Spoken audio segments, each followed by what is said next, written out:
merupakan sikap dan pola perilaku yang lahir karena kebiasaan dalam suatu masyarakat.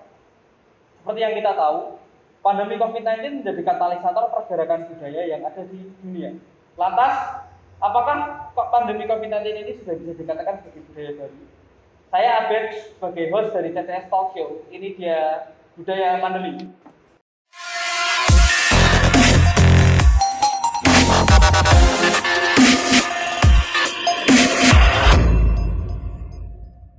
Halo Bapak-Bapak sekalian, salam sehat. Terima kasih sudah menjadi narasumber di acara kami ya Pak ya. Yang pertama ada Bapak Yakub Adi Krisanto selaku praktisi dan akademisi hukum. Halo Pak. Halo, salam. Salam sehat ya Pak ya. Yang kedua narasumber kita yang kedua ada Pak Didik sendiri dari praktisi dan pengkaji budaya ya Pak ya. Salam sehat Bapak. Salam sehat. Kita akan berbicara mengenai budaya dan hukum Pak. Yang pertama untuk menanggapi hal itu, kami sudah menyiapkan pertanyaan. Menurut Bapak sendiri pengertian dari budaya itu apa sih Pak? Saya. Ya, Bapak. Budaya, jadi kuncinya sederhana saja. Ada yang namanya alam, ada yang namanya non alam. Non alam dalam arti di situ ada faktor manusia. Nah, kebudayaan berada di wilayah non alam ini. Jadi manusia hidup itu kan merasakan, berpikir, melakukan sesuatu, dan itu kan ada akan ada dalam tanda petik ada produknya. Ya, betul sekali. Melakukan sesuatu, bikin pisau, mikir jadi ilmu pengetahuan, merasakan jadi agama. Ya. Nah, ya ini kebudayaan itu sebenarnya seperti ini secara luas. Oke, berarti ini budaya itu tidak melulu soal tarian, soal wayang, seperti yang biasa orang-orang katakan tentang budaya itu tari, budaya itu sangat luas ya Pak, berarti Pak? Ya, itu hanya salah satu aspek saja. Oke. Dari kebudayaan. Oke, terima kasih Pak. Kalau menurut Pak Yakub sendiri sebagai praktisi dan akademisi hukum, apakah di hukum itu juga mengenal kebudayaan Pak? Iya. Budaya itu salah satu aspeknya adalah hukum. Jadi bisa dikatakan hukum itu hasil budaya juga. Oh iya. Hukum itu hasil budaya. Jadi kasih contoh misalnya helm tadi ya, menggunakan helm tahun 90-an sebelumnya itu sudah tidak dikenal masyarakat menggunakan kendaraan menggunakan helm, tapi setelah ada undang-undang jadi orang dipaksa untuk patuh. Awalnya dipaksa, kemudian melahirkan sebuah kesadaran untuk berhelm. Nah, ini salah satu hukum yang membentuk budaya, dan budaya itu juga membentuk hukum. Jadi ada timbal balik di sini. Hukum bisa melahirkan budaya, budaya juga bisa melahirkan hukum. Budaya yang bahasanya begini, budaya yang dinormatifkan itu jadi hukum. Oh iya, betul Pak. Ya, budaya yang dinormatifkan jadi hukum. Berarti mungkin itu hukum kebiasaan ya Pak ya? Ya, hukum kebiasaan yang dinormatifkan jadi hukum. Tetapi hukum ketika ditegakkan itu juga bisa menghasilkan budaya. Contoh tadi ya, contoh yang up to date sekarang adalah masker.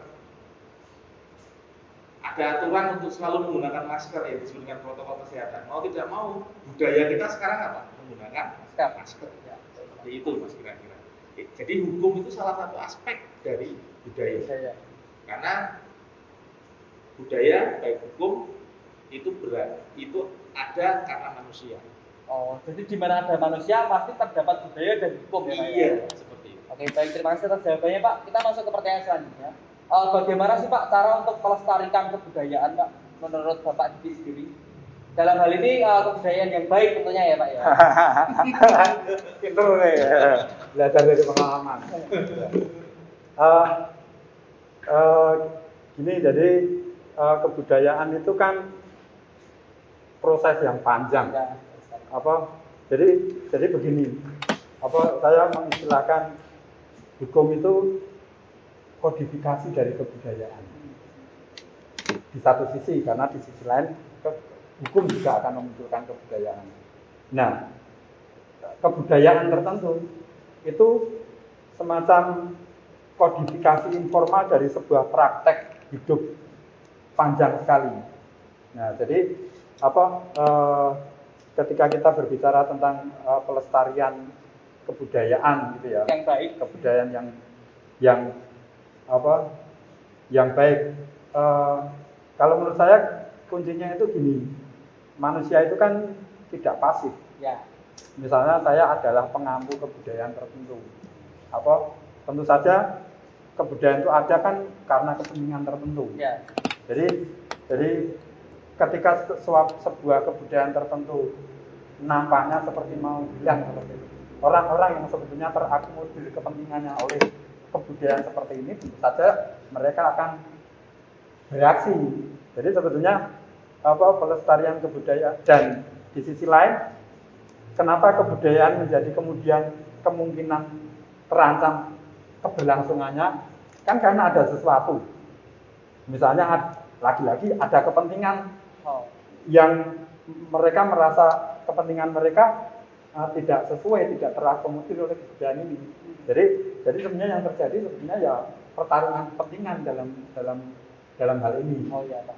Tapi kalau kan ada praktek-praktek kebudayaan yang sebetulnya itu relatif umum, maksudnya orang dari mewakili kepentingan apapun relatif setuju dengan praktek kebudayaan seperti itu. Misalnya gotong royong contohnya ya. Kukira kan semua orang kan sepakat gotong royong itu kan penting.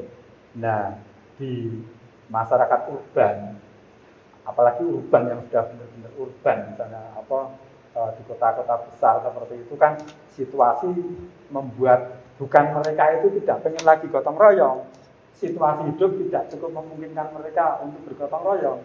Nah, artinya makin tidak dipraktekkan. Ya. Jadi tidak selalu karena nggak suka, tapi karena makin tidak dipraktekkan kan akan bisa jadi akan makin hilang. Jadi ya, di level bawah itu ya itu berusaha dipraktekkan terus, nggak dipraktekkan ya akan hilang. Tapi di sisi lain kan ada piranti-piranti untuk itu, termasuk infrastruktur ya. Infrastruktur sebenarnya misalnya kesenian, satu kesenian tertentu yang dia butuh ruang, tapi ruang nggak pernah ada misalnya infrastruktur, ya keberlangsungannya kan bisa tidak selancar itu atau bisa terhambat. Kemudian hukum misalnya, kalau hukum bisa mengakomodir berlangsungnya, berkembangnya sebuah budaya baik tertentu, itu akan sangat mendukung. Ya. Oke, ini yang menarik begini Pak. Tadi kan Bapak menyatakan bahwa terdapat kepentingan antara pihak satu dengan pihak yang lain. Nah itu kalau menurut Mas Yakob sendiri, menurut Pak Yakob sendiri itu bagaimana Pak? Ya, gini, pelestarian budaya itu bisa ada karena sebenarnya tolak tarik pengaruh. Tadi disampaikan oleh Pak Didi, ada pengaruh yang mengikis suatu kebudayaan baik atau tidak baik. Ada pengaruh yang ingin memperkuat, mungkin bukan mempertahankan budaya itu. Itu tolak tarik pengaruh. Nah, untuk mengakomodasi tolak tarik pengaruh inilah muncul satu terminologi, yaitu pelestarian budaya.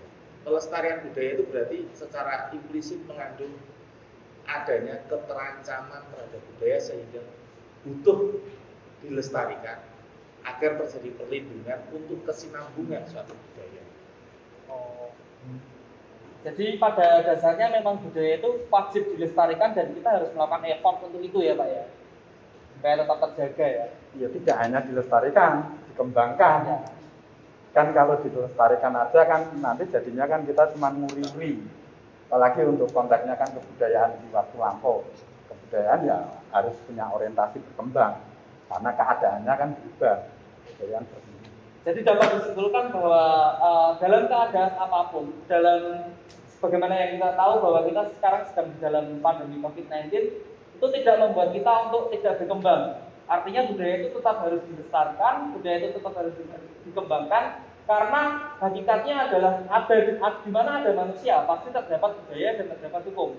Oke, jangan kemana-mana, tetap saksikan CCS selanjutnya bersama saya Abed di dalam CCS Talk Show Budaya Pandemi.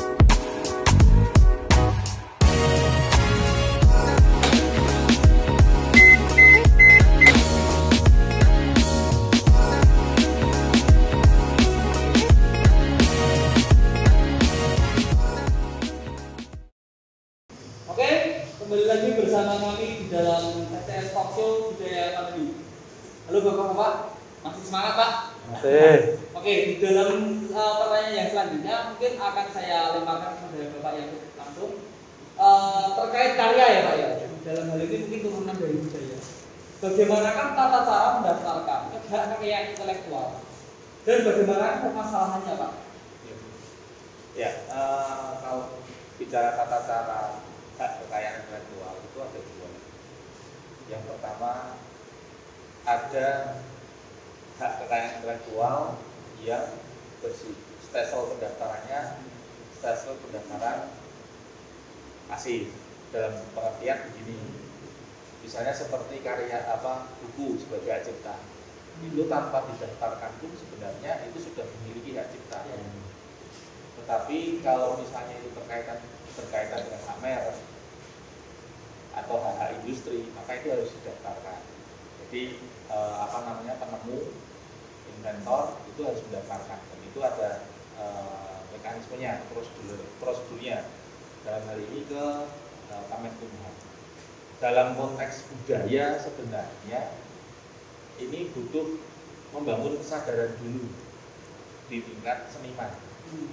Jadi hukumnya sudah ada nih, hukum untuk hak atas kekayaan intelektual sudah ada.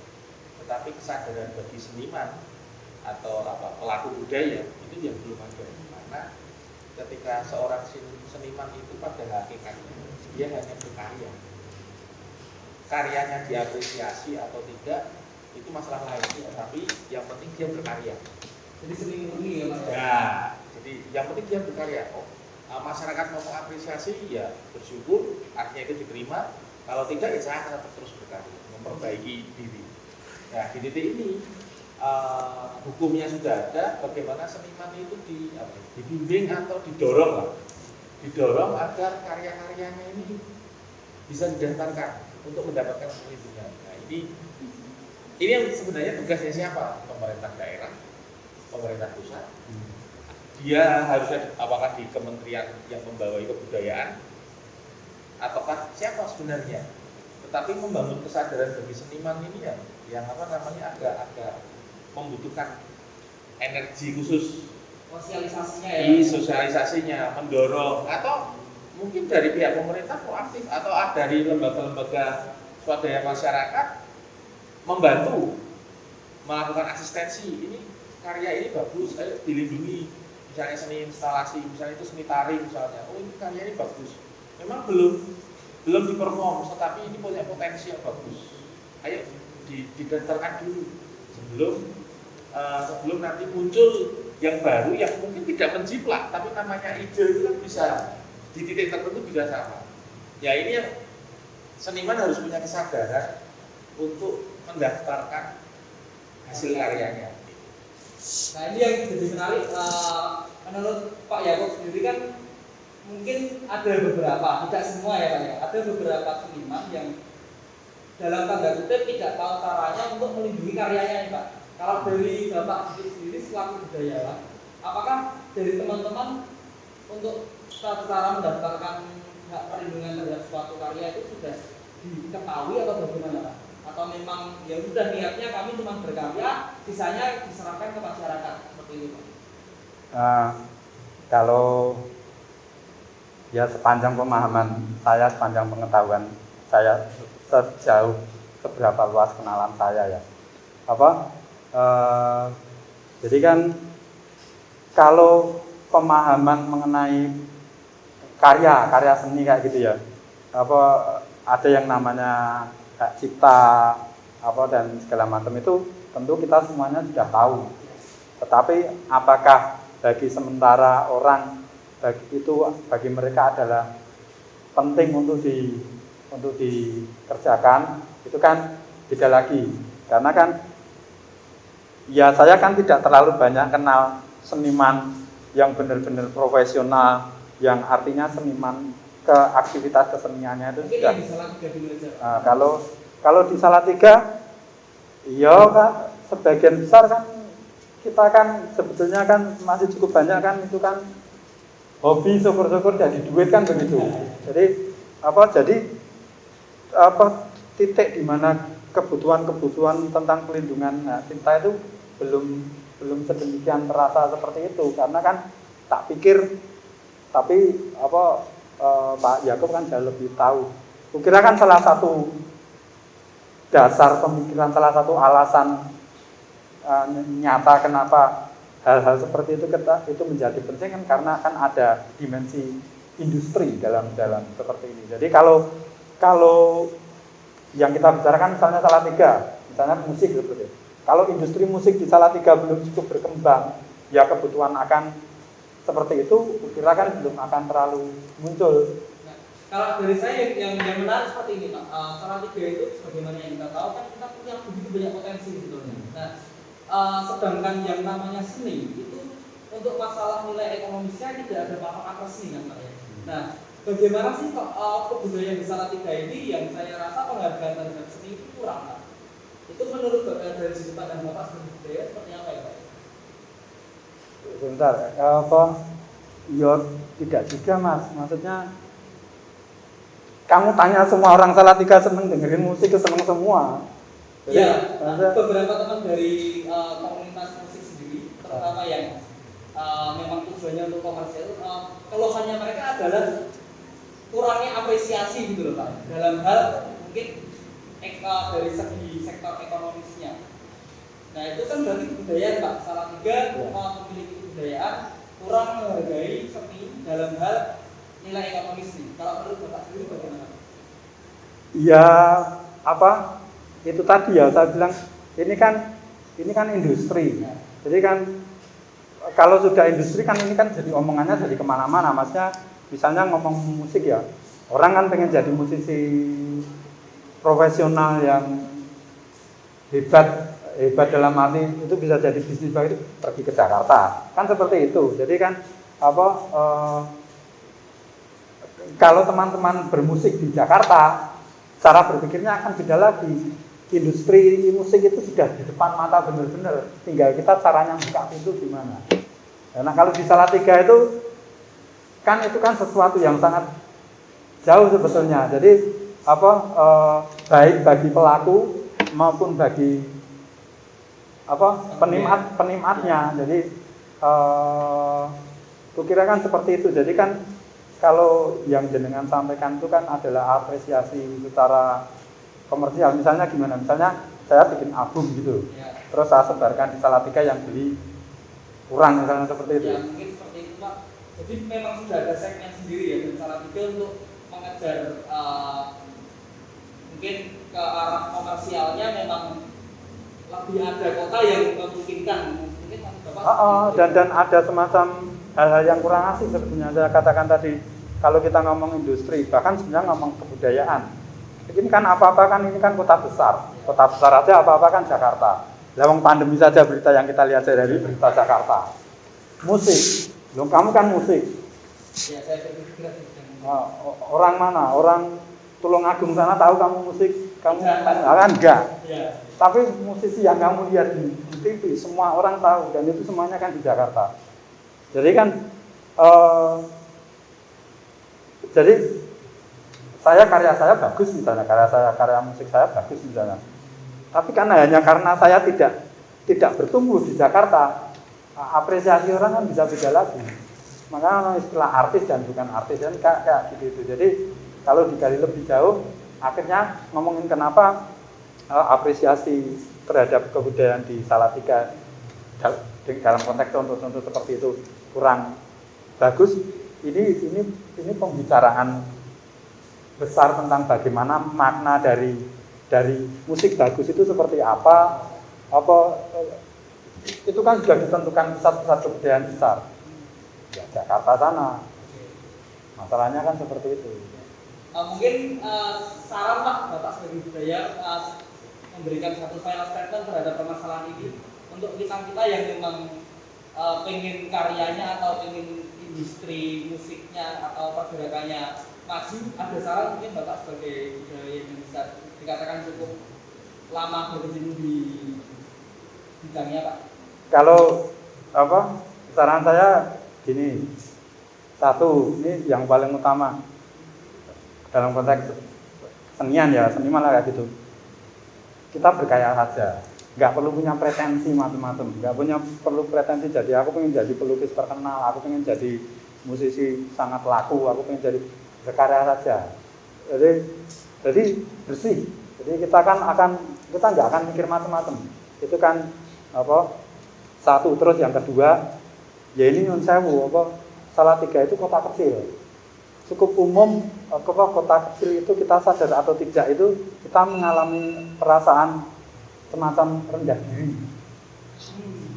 Dalam arti gimana ya? Dalam arti gini. Jadi rendah diri di sisi lain itu kita merasa semuanya itu udah dari Salatiga gitu. Jadi semua hal ini kan tidak datang ke Salatiga. Semua hal itu datang ke pusat-pusat kebudayaan, pusat-pusat industri ini. Jadi meskipun di yang pertama saya bilang kalau berkarya saja, tapi kan harus ada orientasi berkembang. Mungkin gini ya Pak ya, berkarya saja, cuman di beberapa bidang yang memang itu ada biaya produksi ya, secukupnya untuk biaya produksi gitu ya Pak ya. Maksud saya kita mengembangkan cakrawala saja, kita enggak cuma di Salatiga. Kita melihat musik lain seperti apa, kita melihat seniman lain seperti apa, teater di Jogja di mana, ini di Maluku seperti apa. Jadi kan sangat memperkaya kreativitas. Ini adalah berkembang ya Pak ya. Nah. Oke, kalau dari Pak Yakub sendiri mungkin final statement terhadap permasalahan ini bagaimana Pak? Melanjutkan tadi Mas Diki. Yang pertama kita lihat saja. Terus yang kedua ya kalau pengen masuk ke industrialisasi bahasanya atau profit motif ya di era teknologi ini ya gampang. Viralkan karyamu. Ya, tentu dari aspek yang positif ya. Bagaimana viralkan karyamu? Ya itu terkaitan banyak aspek. Satu, kualitas karya. Yang kedua, penerimaan masyarakat. Terus yang ketiga, strategi untuk bisa memviralkan tadi. Ya. Nah, ini dan masih banyak aspek-aspeknya. Tapi dari ketiga hal ini yang harus digali terus. Karena kalau kualitasnya pas-pasan, tidak ada invensi, tidak ada inovasi baru yang tidak akan diterima oleh masyarakat. Saya kira ada yang lain adalah nasib. Nah, yang betul sekali Pak. Mungkin final statement dari saya sendiri, kita sebagai seseorang yang punya karya itu tetap harus melanggar hukum ya dalam tanda kutip. Jika memang tertanggulangi akan ada sesuatu yang tidak diinginkan di kemudian hari. Dengan yang kita tahu sering sekali karya-karya anak bangsa ini diklaim oleh pihak lain. Oke, tetap bersama kami dalam CCS Talk Show bersama saya sendiri Afif sebagai host. Ini dia CCS Talk Show dengan tema budaya pandemi. Cita rasa menu unik dan beda yaitu Ender House Coffee and Kitchen Salatiga terletak di Jalan Cukup Sari dengan tema coffee shop lokal unik dan menu western food. Selain itu, kalian juga bisa milih biji kopi pilihan sendiri loh. Kuy, cobain! Kembali lagi bersama kami di CCS Talk Show dengan tema budaya pandemi. Oke Pak, kita masuk ke segmen yang paling panas ya mungkin ini Pak ya. Menurut Bapak Didi sendiri setelah tadi sempat menjelaskan tentang budaya dan turunannya, apakah pada akhirnya pandemi COVID-19 ini bisa dikatakan sebagai budaya baru Pak? Ya Pak, pandemi COVID ini sebagai budaya baru bukan seperti itu, tapi Pak, apakah pandemi COVID-19 ini akan memunculkan budaya baru seperti itu?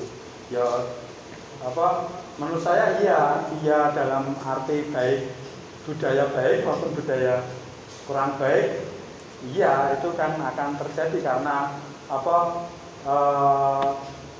gunung meletus, orang harus menghadapi situasi gunung meletus dan itu kan memunculkan kebudayaan yang macam-macam, memunculkan folklor. Kalau Merapi ada Kiai Petro, ada gini gempa, juga memunculkan budaya-budaya baru. Jadi di dalam masyarakat tradisional itu kan kita akan menemukan banyak sekali kebudayaan yang bersifat mitigasi bencana. Itu banyak sekali. Contohnya di rumah-rumah di desa itu kan kalau bikin pintu, itu kan pintunya kan keluar. Jadi kalau ada apa-apa kan duduk kan gampang. Itu contoh aja. Terus bagaimana masyarakat yang hidup di sekitar gunung kalau dia melihat hewan-hewan dia terbang seperti apa atau suhu seperti apa, ini ada. Ya itu kan sebetulnya itu kan itu kan kebudayaan karena masyarakat merespon tantangan alam dalam tanda. Tapi mungkin kalau contohnya seperti itu karena itu sudah pernah terjadi ya Pak ya. Kalau menurut Bapak pandemi ini kan fresh Pak.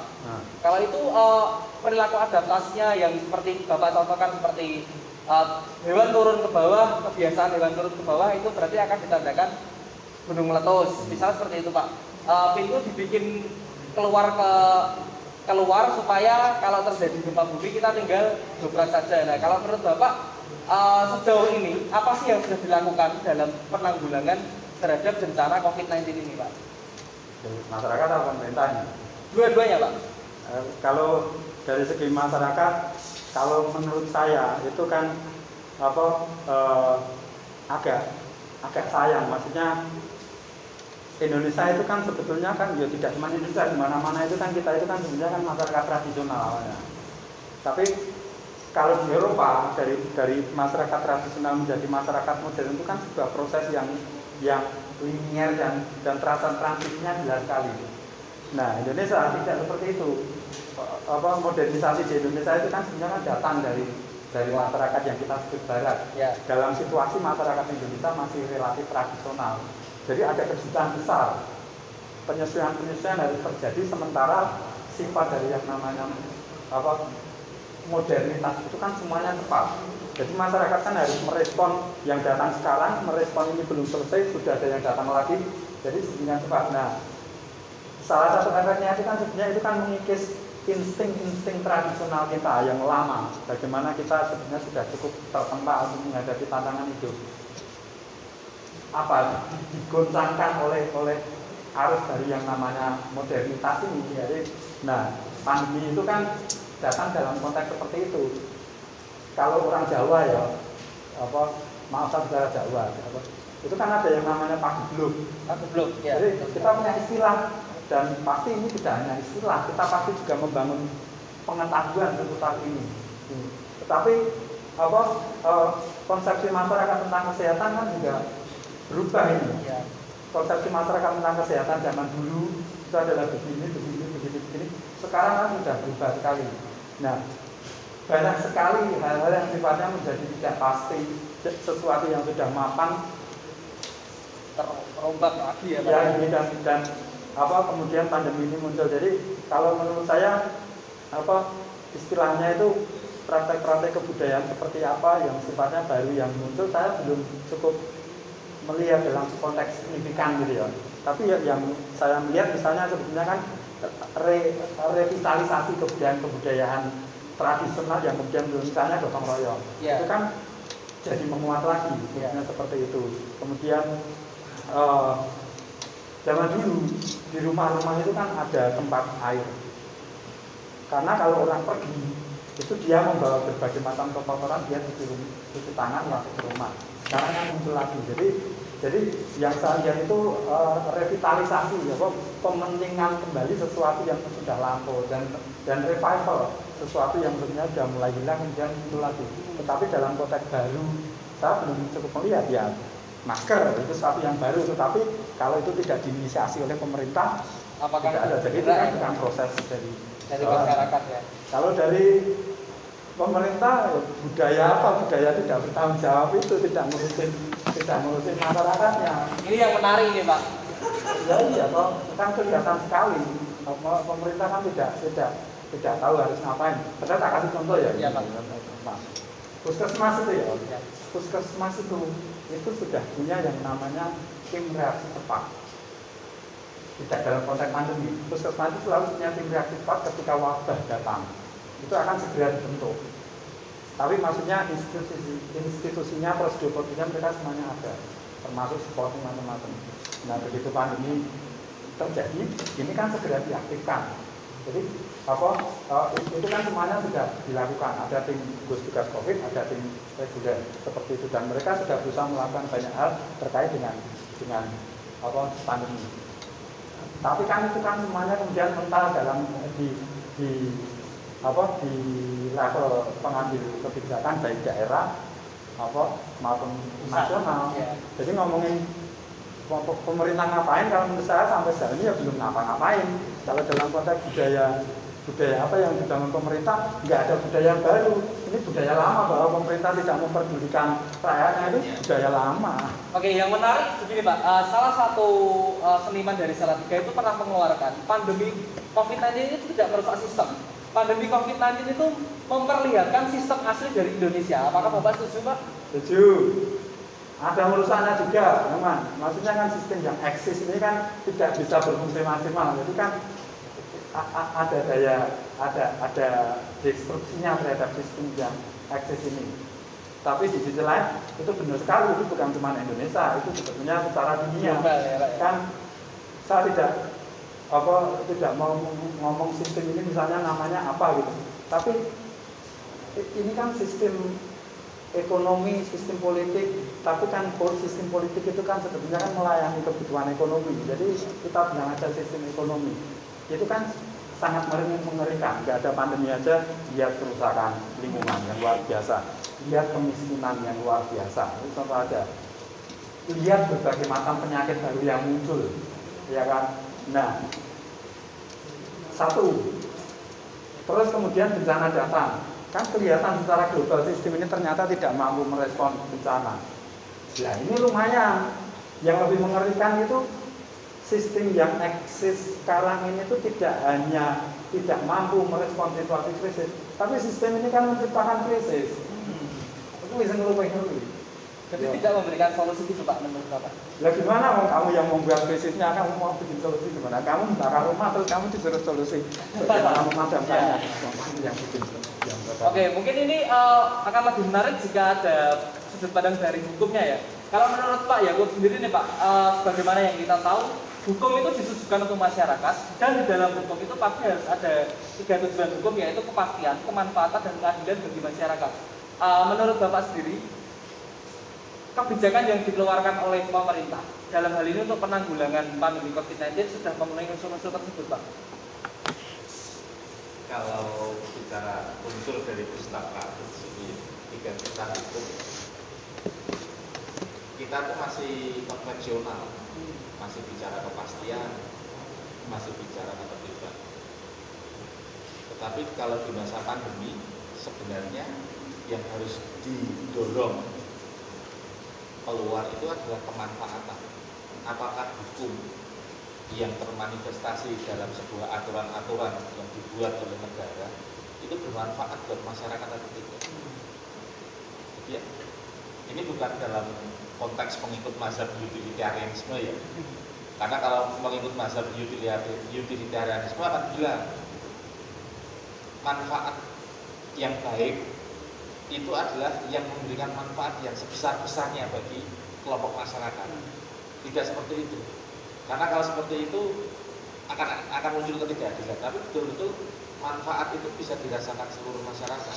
Itu tantangan sebenarnya buat pemerintah. Jadi kalau tadi masih dibilang revitalisasi, yang kedua bagi saya yang penting dalam konteks hukum adalah kemampuan beradaptasi. Contoh ini, aturan PPKM darurat kemarin yang membatasi pedagang berjualan sampai pukul 8. Ketika itu dipraktekkan secara letterless, hitam putih, diterapkan kepada pedagang kaki lima jam 20 nggak boleh jualan. Padahal di situ masih ada yang masih menikmati, masih ada yang masih memasak. Udah nggak boleh. Sampai kompor dijungkir balikkan, ditutup lampunya, dipecah segala macam. Itu kalau menggunakan hukum secara letterless, secara hitam putih. Tapi tidak seperti itu lah. Kemampuan beradaptasi itu menjadi penting. Bagaimana penegak hukum juga mempunyai kemampuan membaca hukum, menafsirkan hukum, disesuaikan dengan konteks hukum itu akan diterapkan. Oke, dilarang berjualan sampai dengan pukul 20. Artinya bisa dimaknai, kamu boleh berjualan tetapi melayaninya cukup sampai pukul 20. Tidak menerima pesanan lagi. Tetapi masyarakat yang membeli, yang masih antri, ya teman-teman mungkin sudah sering belanja online gitu kan, masih ada antrian. Ya daftar tunggu kan ada. Ketika itu sudah pukul 20, oh karena 20 yang antri itu di-cut semua ya, pasti kan gelo. Ya. Kan tidak seperti itu, boleh melanjutkan tetapi ordernya di close. Kalau dulu sebelum pandemi atau awal-awal pandemi ada istilah last order. Nah, last di mana tidak boleh berjualan pukul 20, itu last ordernya 20. Jam last ordernya ya Pak Jam ya? last ordernya pukul 20. Seperti itu. Bukan kemudian jam 20 harus tutup. Itu satu. Terus yang kedua adalah memaknai peraturan seperti ini.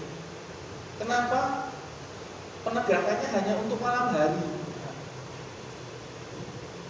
Padahal manusia beraktivitas pada umumnya di Indonesia itu di siang hari atau malam hari? Siang hari Pak. Siang hari kan? Artinya potensi untuk berkerumun, bergerombol, bertemu, berinteraksi, bermobilisasi itu ada di siang hari, bukan di malam hari. Yang terjadi adalah malam dioprak-oprak, ditegakkan sedemikian ketat, yang siang landai-landai aja. Nah, kemampuan beradaptasi selain revitalisasi ini penting. Jadi adaptasi untuk membaca aturan. Manfaatnya seperti apa agar keadilan itu bisa tercapai. Kalau kepastian udah jam 20 selesai, siang segala macam. Selesai udah dibaca seperti itu. Tapi kan tidak bisa seperti itu. Nah, sebenarnya ada hal-hal baik gitu dari pandemi, memunculkan kebiasaan-kebiasaan baru. Misalnya saya kasih contoh, mungkin teman-teman akan takut kalau contoh ini tak sebutkan. Sebelum saya kesini tadi saya masuk ambulans bekas pasien COVID.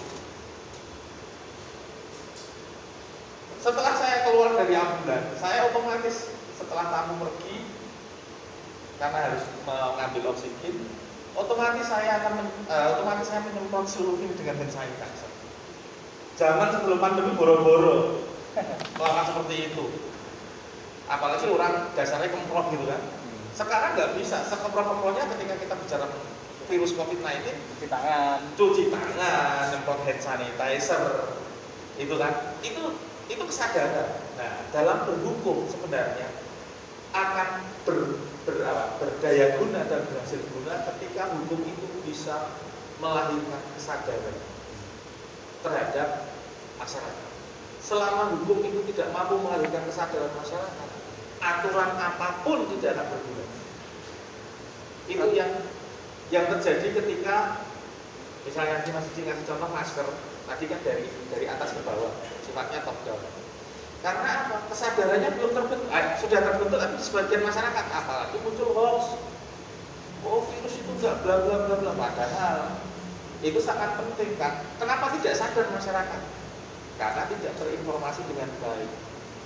Ya, menjadi tugas media, baik itu pemerintah atau masyarakat untuk memberikan informasi, memberi informasi. Nah, di sini kemampuan beradaptasi untuk bisa menciptakan tadi budaya-budaya baru juga sangat tergantung dengan hukum. Tetapi berhukum tidak dengan membaca secara hitam putih, tetapi sesuai dengan konteks masyarakat di mana hukum itu diterapkan. Jadi budaya pandemi akan melahirkan budaya baru, bisa jadi. Tetapi sebenarnya pandemi juga tadi bisa mengungkapkan budaya-budaya jelek masyarakat. Ketahuan bahwa masyarakat Indonesia itu malas cuci tangan. Sehingga budaya lama tadi yang diceritakan Mas Didi di rumah-rumah Jawa kuno selalu menyediakan gentong untuk cuci tangan itu kan menghilang. Artinya budaya cuci tangan di masyarakat kita sudah ada, tetapi kemudian menghilang. Kemudian muncul lagi dengan adanya pandemi ini. Nah, apakah akan muncul hal-hal lama yang kemudian baru sesuai dengan konteks zamannya? Ya akan kita lihat. Tadi gotong royong misalnya, gotong royong itu memunculkan budaya baru, atau budaya belanja online itu juga budaya baru. Coba sekarang dalam tahun 2021 masyarakat itu lebih penggunaan untuk belanja online-nya lebih tinggi dibandingkan tahun sebelumnya ketika. Ya pasti Pak. Itu budaya baru. Nah, budaya belanja online itu harus diikuti oleh perangkat hukum, infra dan infrastruktur. Selama budaya baru tidak diikuti dengan hukum, atau nantinya hukum tergagap-gagap dengan budaya belanja online, ya hukum akan selalu ketinggalan. hukum kontrak online, gitu kan, hukum perlindungan konsumen online, itu kan belum ada. Mengacunya ke undang-undang perlindungan konsumen yang lama, tapi ketika teman-teman belanja, contoh yang kemarin sempat viral, DO makanan, ya toh, DO makanan ternyata yang di DO non halal. Untuk pembelinya menyadari bahwa dia tidak membaca kalau itu non halal.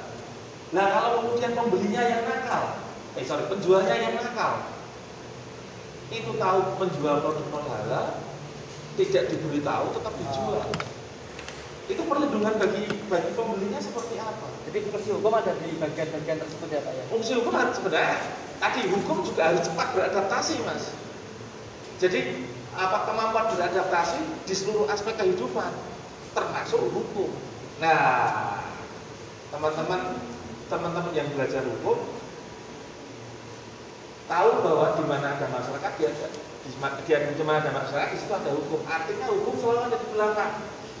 Nah, kemampuan beradaptasi lah ini yang menjadi penting. Bagaimana hukum cepat merespon?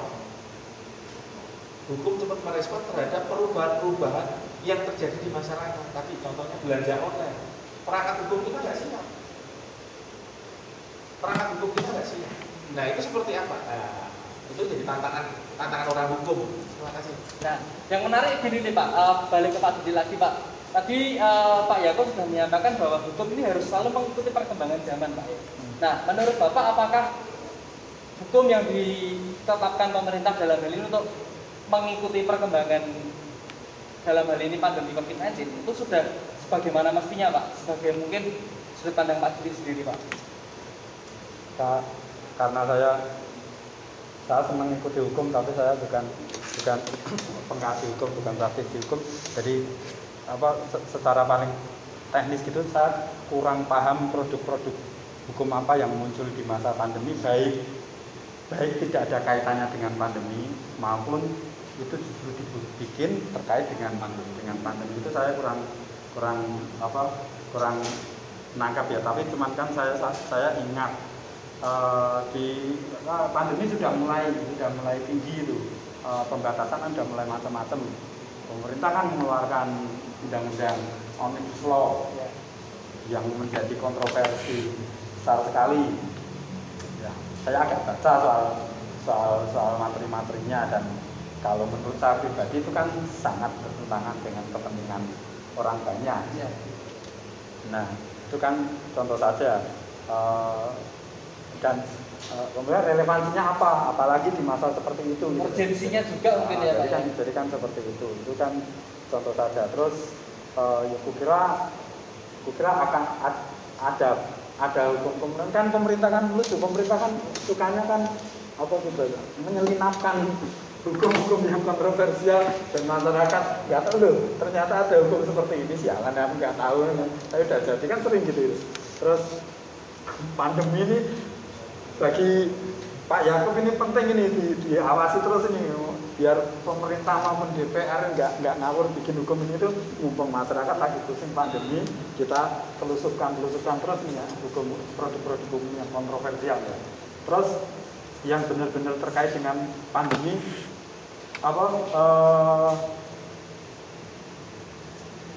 saya mikirnya seperti ini jadi kalau pemerintah menangani pandemi dengan bagus, dan karena penanganan ini perlu suprastruktur, dalam hal ini hukum, kalaupun ada hukum spesifik yang dimunculkan, peraturan spesifik terkait dengan pandemi itu, pasti itu peraturannya akan bagus. Tapi yang saya pahami kan penanganan pemerintah sejak awal kan sangat jelek sekali. Jadi mungkin dalam hal apa Pak? Itu bisa dijelaskan jeleknya itu di mana Pak? Jeleknya satu yang paling utama, ini kan krisis, tapi kan pemerintah kan tidak punya sense of krisis. Ini kan bencana itu kan bisa kita kalkulasi. Maksudnya saya tidak mampu mengkalkulasi bencana, tapi makanya kita bayarin orang itu jadi pemerintah yang punya kemampuan lebih untuk bisa mengkalkulasi hal-hal besar seperti itu. Nah, kalau pemerintah nggak mampu, terus bagaimana? Jadi, dan itu kan kemudian kan berada ke macam-macam. Apalagi sense of crisis itu kan seakan-akan itu kan lebih sesuatu yang sifatnya feeling ya gitu. Padahal tidak. Maksudnya apa ada hal yang mengganggu kenapa pemerintah tidak mau menangani ini secara maksimal. Ya yang paling kelihatan kan sebetulnya kan pertimbangan ekonomi. Ya. Itu yang sangat mengganggu sejak awal penanganan pandemi. Nah, dengan catatan pertimbangan ekonomi itu tidak selalu ini artinya kepentingan masyarakat banyak. Apa kalau jenengan lihat data akan lihat banyak sekali hal menarik. Bagaimana di kalangan rakyat bawah itu kan hidupnya kan sudah susah sekali di pandemi. Tapi kalau jenengan lihat data-data makroekonomi itu kan aneh sekali. Ya. Semuanya tinggi, bagus. Bahkan itu kan produsen mobil mewah saja kan optimis. Ya. Jadi kan kakak seperti ini. Jadi kan, nah itu memang sangat mengganggu.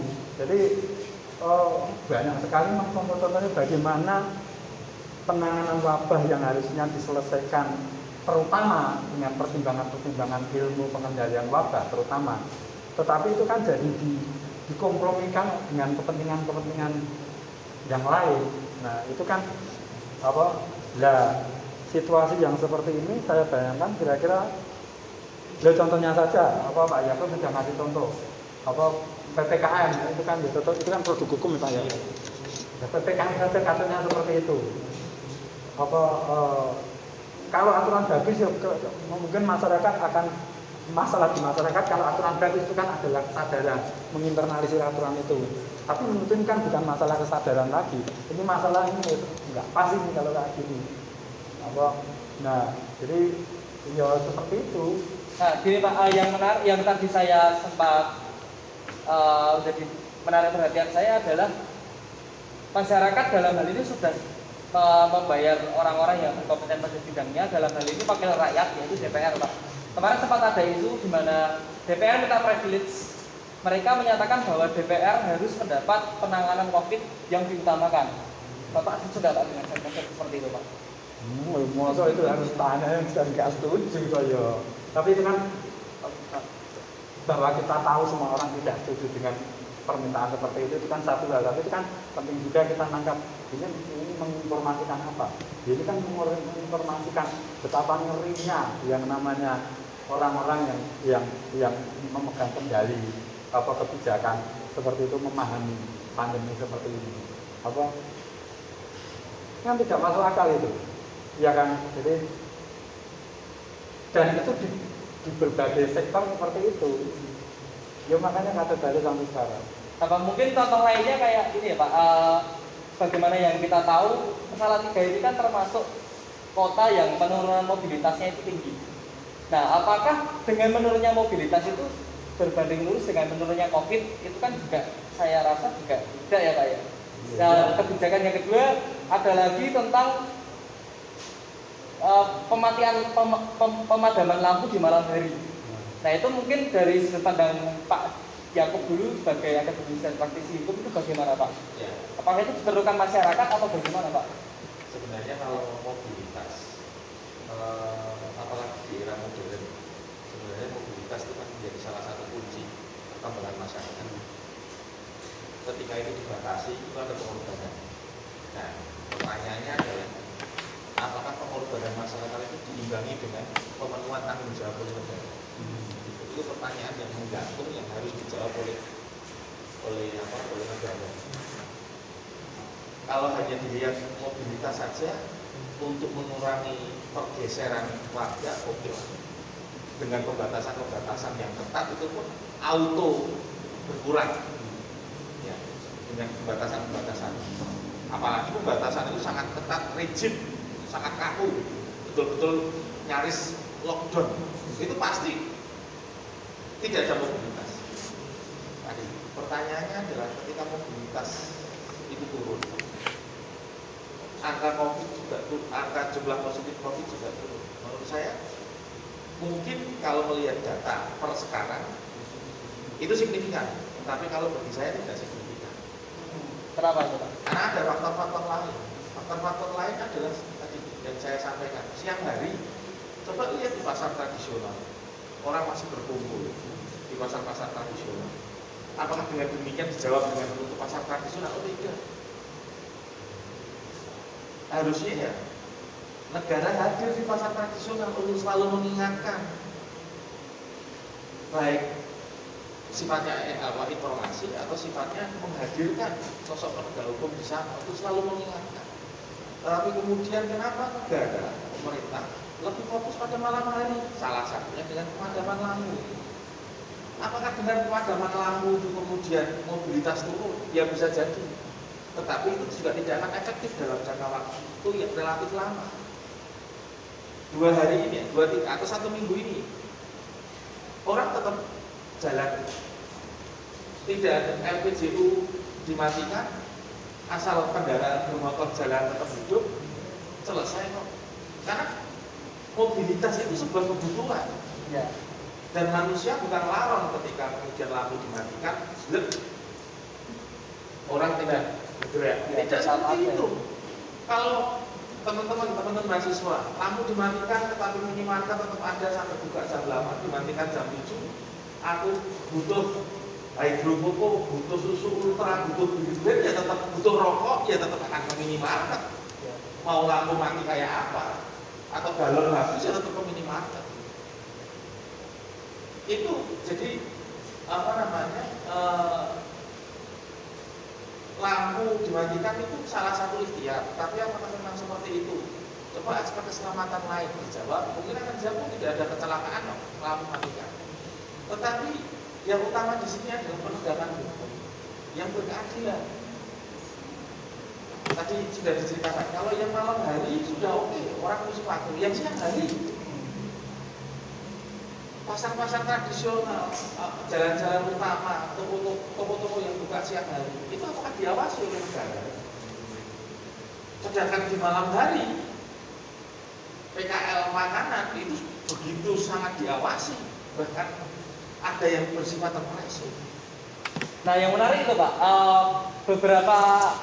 ada beberapa cuitan atau ada beberapa keluh kesah dari masyarakat yang menyatakan bahwa kalau kita berbicara ekonomi makro ya Pak ya, mikro sorry, maksud saya ekonomi mikro, itu di dalamnya kan terdapat tukang onde, terdapat tukang tape yang memang mereka harus mau nggak mau berjualan di malam hari.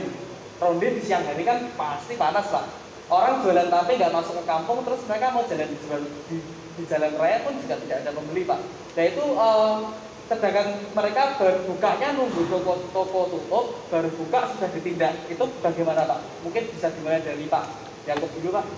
Ya sebenarnya kalau misalnya aturannya, kalau saya pertama gini, bicara aturannya dulu, aturan itu ditegakkan secara berkeadilan antara siang dan malam. Jadi aturan tidak tergantung malam hari. Aturan juga siang hari kalau perlu ketat karena aktivitas masyarakat kita itu kan beraktivitas di siang hari, bukan di malam hari. Hanya orang-orang punya DNA kalong aja kan ya, yang dia beraktivitas malam sampai subuh gitu. Tapi mayoritas masyarakat beraktivitas di siang hari. Itu yang harusnya jadi pusat perhatian oleh masyarakat, oleh negara. Sehingga untuk melihat itu harus ditegakkan secara berkeadilan. Itu satu. Yang kedua, adaptasi tadi. Pedagang juga harus beradaptasi. Bukan tidak bermaksud membela, tetapi oke lah. Sama-sama tadi gotong royong, buka lebih siang. Jangan dengan adanya aturan tutup jam 8 tetap kekeh buka jam 6. Ya nggak akan dapat apa-apa. Tapi kemudian adaptasi buka jam 4 dengan meminta misalnya dia berjualan di angka toko, yang meminta izin ke pemilik toko untuk berjualan lebih awal. Saya sebenarnya mau kasih contoh, nanti contohnya non halal sini ya. PKL makanan non halal pun yang biasanya jualan jam 6 karena PPKM darurat, dia harus berjualan setengah 3. Apa enaknya coba? Tahu ya saya maksud PKL non halal ya. PKL makanan non halal. Dia jualan setengah 3 Mas. Nah, lucu kan? Tapi itu dia lakukan karena dia tahu jam 8 sudah harus ditutup. Proses adaptasi tadi. Proses adaptasi seperti itu. Nah, ini butuh tadi gotong royong seluruh masyarakat, kesadaran untuk oh iya, kalau misalnya itu di emper toko, ya pemilik tokonya harus memaklumi kondisinya seperti ini. Oke lah, silakan jualan. Kalau perlu aparat RT RW atau aparat kepolisian membantu memberikan kesadaran bagi pemilik toko agar boleh berjualan lebih awal. Jadi kuncinya adalah saling bantu mungkin ya Pak ya. Iya. Karena jiwa bangsa kita kan juga mungkin gotong royong Katanya ya Mas ya. katanya. Kalau Pak Didit sendiri menanggapi isu tersebut bagaimana Pak? Ya, kalau saya mencoba agak mengangkat lebih umum ya. Jadi kan pandemi ini kan memunculkan berbagai hal yang sangat ruwet dan dilematis. Kita mau begini tapi ini nanti ini akan begini. Kalau ini nanti begini kita akan begini. Banyak sekali hal yang akan seperti itu. Nah, itu satu. Terus yang kedua itu kan kalau kita ingat di awal pandemi itu kan sebetulnya kan terlepas dari pemerintah yang sebenarnya sejak awal sudah tidak maksimal, tetapi kan sebenarnya kan masyarakat itu kan merespon dengan bagus sebetulnya, termasuk mereka mengorbankan banyak hal, spontan lockdown kampung di mana-mana, zaman segala macam. Saya jalan kemana-mana di pinggir-pinggir jalan itu Karang Taruna menyiapkan alat semprot segala macam itu luar biasa sebetulnya. Tetapi kalau kita amati kan dari waktu ke waktu itu kan pemerintah itu kan mendemonstrasikan ketidakpekaan itu. Kalau contoh yang paling kontemporer itu tadi anggota dewan yang pelayanan lebih ketidakpekaan. Saya masih ingat sekali tuh di awal pandemi itu kan ada viral itu anggota DPRD Blur pulang dari mana naik pesawat mau dites dulu dekat-dekatnya gitu dengan menganekdotkan COVID gitu ya. Jadi itu sejak awal itu sudah konsisten seperti itu. Indonesia kuat, makanya nasi kucing kayak gitu atau apa segala macam. Indonesia tropis. Nah, kumpulan seperti ini ditambah dengan ketidakmampuan pemerintah memanajemen, jadi efeknya kemudian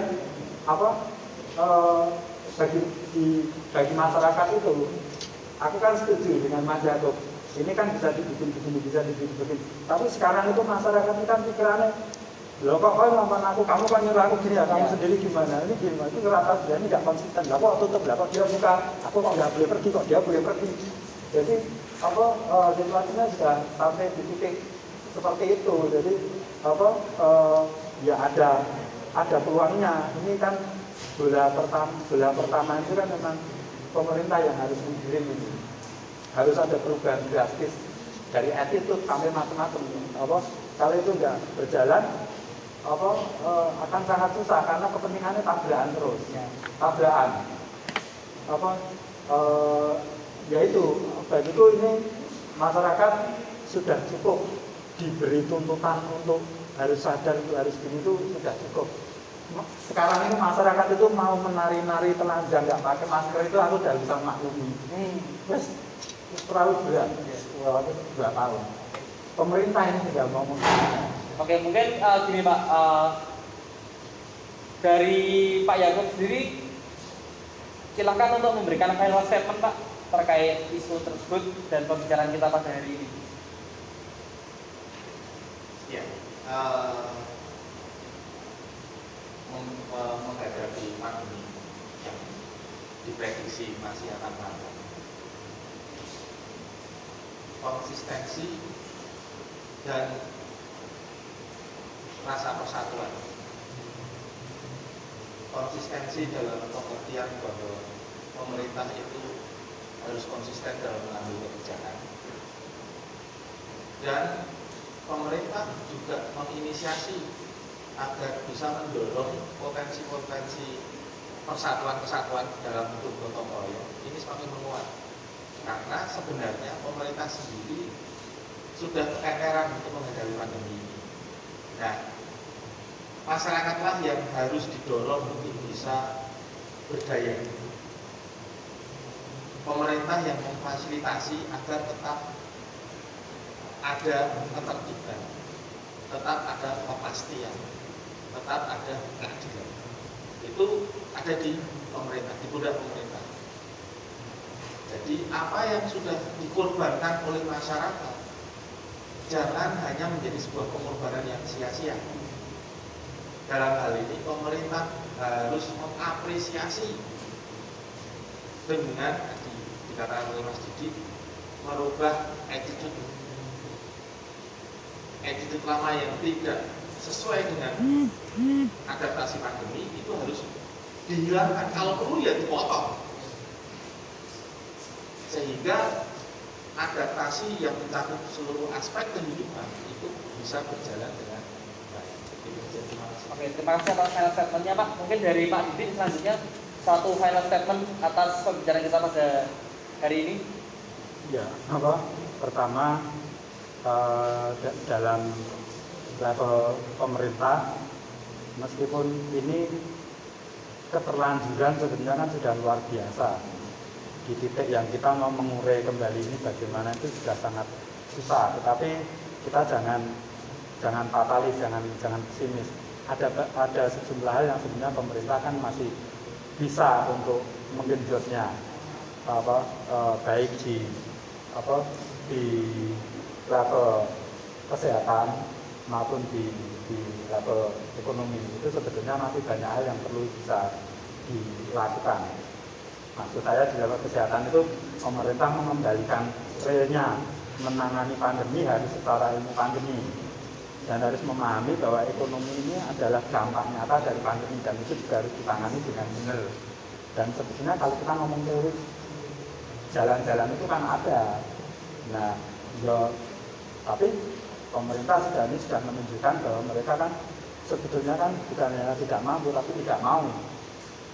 Artinya kemudian ngomongin ke level berikutnya, ke level masyarakat, ya harapannya ada tekanan yang lebih pada pemerintah untuk diingatkan kalian itu mendapat mandat dari rakyat untuk menjaga keselamatan jiwa rakyat dan menjaga keselamatan perut rakyat dengan tekanan beneran.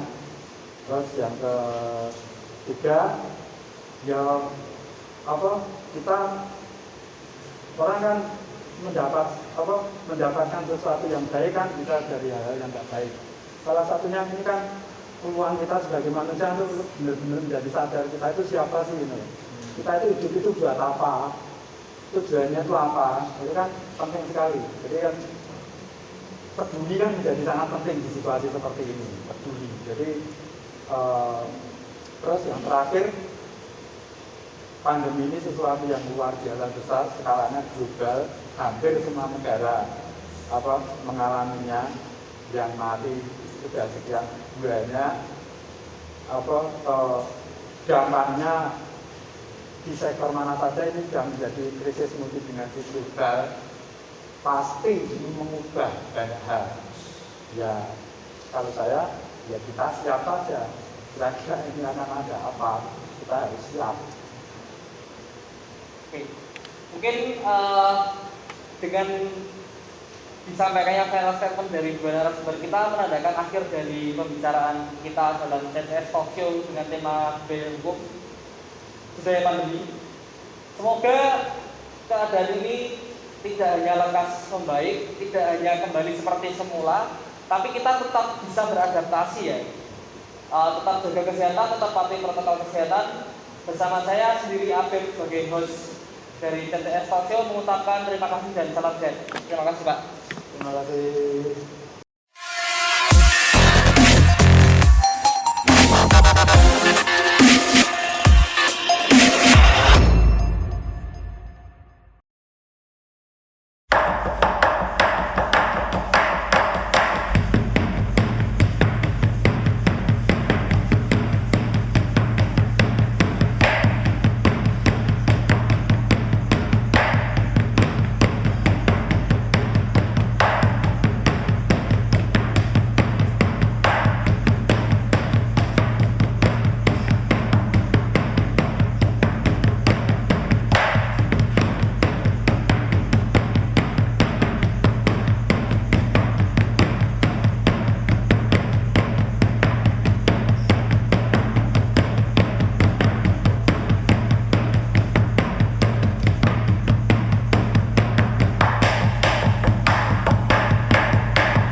soban Oh valanga arinda soban Soban kita kasihan Susiana Soba sayang terlalu Susiana Lu lembe terlalu susi mata Setanggung penuh lembe Mamboi susah hati Naiki tu meko pande baru kolane pande baru Dai lena seli Dai nasafali nasafali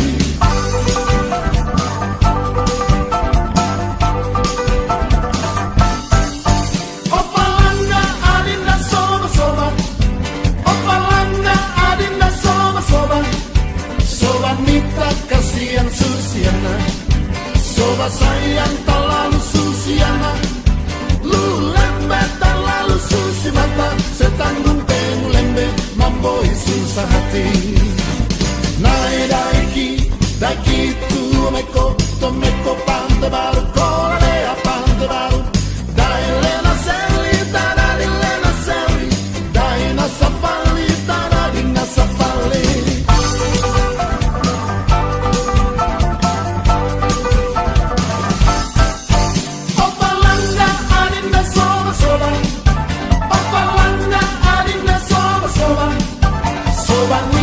Kasihan Susiana Soba sayang terlalu Susiana Lu lembe terlalu susi mata Setanggung penuh lembe Mamboi susah hati Daiki tu meko pante baru Kolarea pante baru Dai lena seli Tadadi lena seli Dai nasafali Tadadi nasafali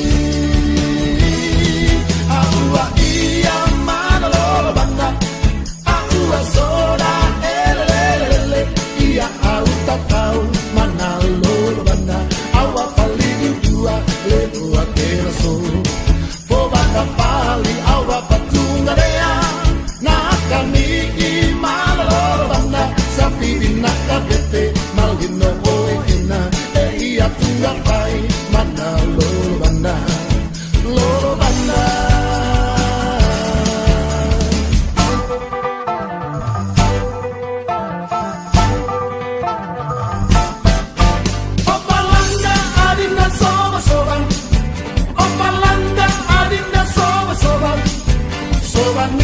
Kasihan Susiana Soba sayang terlalu Susiana Lu lembe terlalu susi mata Setanggung penuh lembe Mamboi susah hati Naiki tu meko pante baru Kolarea pante baru Dai lena seli Tadadi lena seli Dai nasafali Tadadi nasafali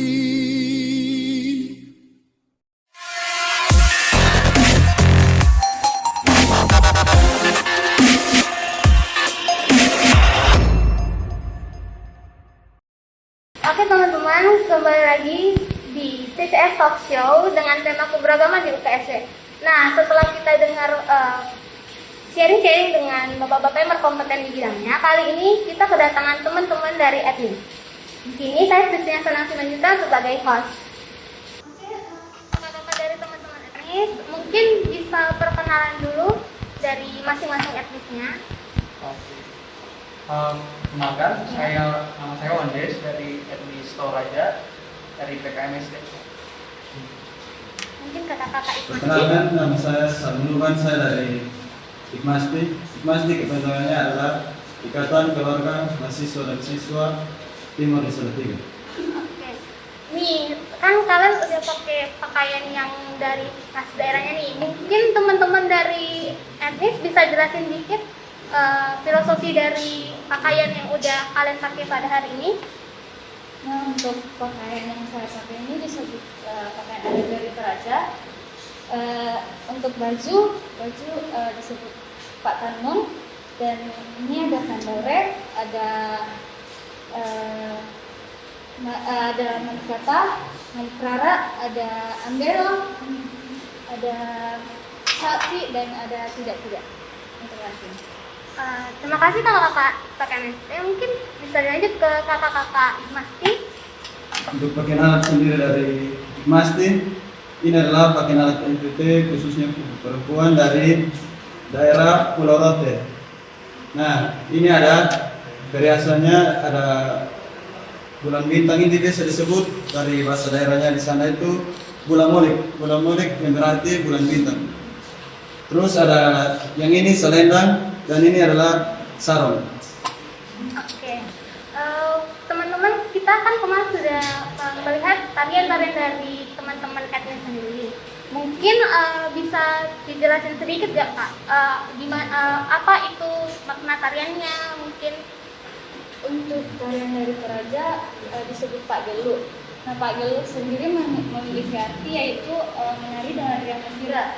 Nah, Pak Gelu ini biasanya ditampilkan di acara-acara rambut kita seperti pernikahan, syukuran panen, dan penerimaan tamu terhormat. Nah, di dalam Pak Gelu ini ada 12 gerakan.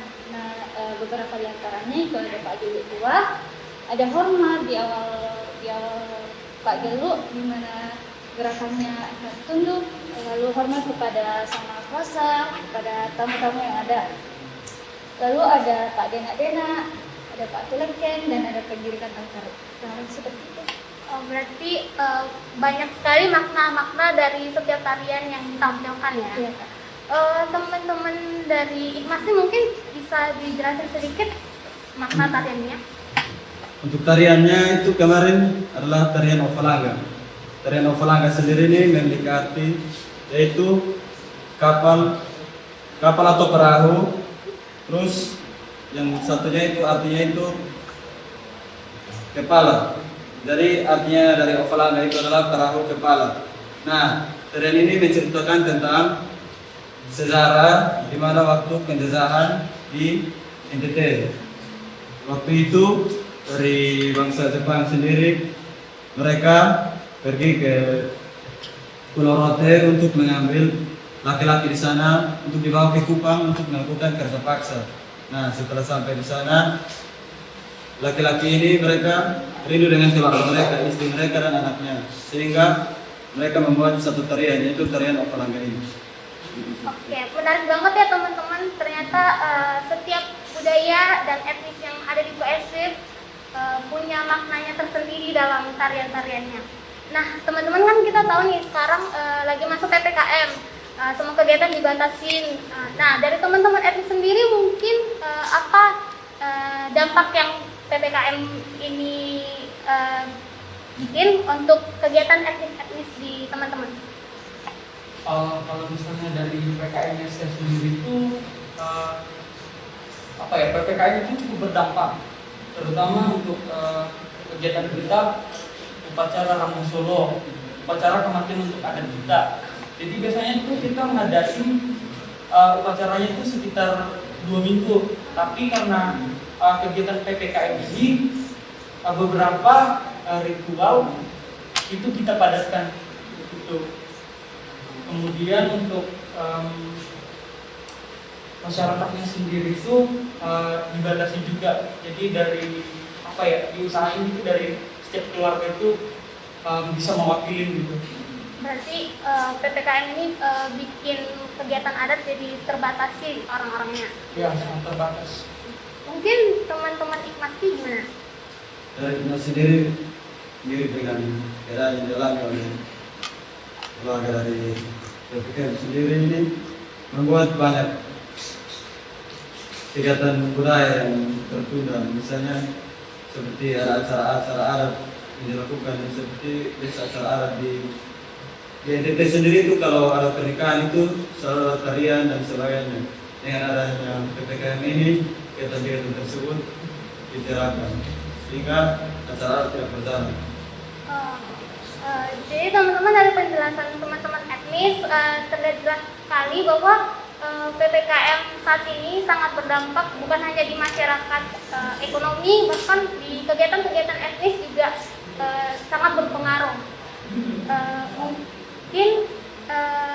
itu aja buat wawancara bincang-bincang hari ini. Terima kasih untuk kakak-kakak PKMSD dan Ismaski udah hadir di CCS Talk Show kali ini.